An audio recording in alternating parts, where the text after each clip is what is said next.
It's really whatever you guys want because I love both of them. Yeah, with Taylor Swift releasing Taylor's version of 4 of her previous albums before she bought back the rights to all of her music in May, it's now listeners' blank space in deciding which version of the 59 songs that Taylor did re-record that they listened to. I would not have put out the re-records if I didn't think that they held up or were better. But tonight, on the New Heights podcast, Taylor weighed in on which version she thinks that fans should opt for. The Taylor's version's one I kind of prefer a lot of that stuff. I think it sounds incredible. But I've got a blank space, baby, and I'll write your name. I think a lot of the vocals I did on the re-records are better than the originals. What you're looking for has been here the whole time. But it's like if you found a nostalgia in the originals and that was what you were listening to when you were 12 years old bopping around in your bedroom, go crazy. You belong with me. You belong with me.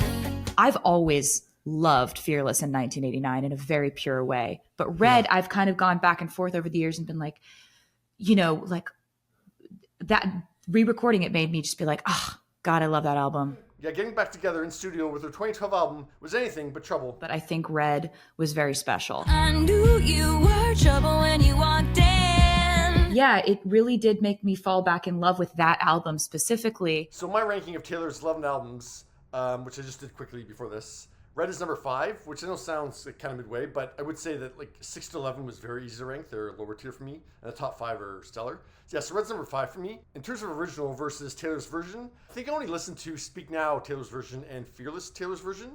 And once I realized, yeah, they're pretty much carbon copies of the original, that I didn't really bother to listen to them any further. And to be clear, the songs are on my hard drive, so yeah, I'm not streaming. Yeah, I wasn't contributing to Big Machine or Screw or anything like that.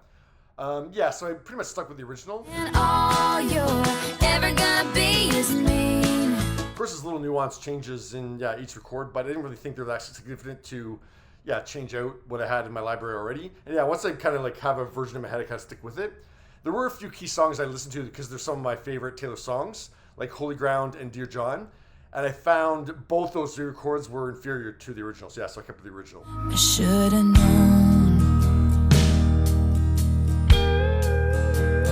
Yeah, how are you handling the either or of Taylor's library now? Are you going with like song by song? Are you doing like full albums, like sticking with the original version or Taylor's version? Let me know. But I'm happy to have all of it.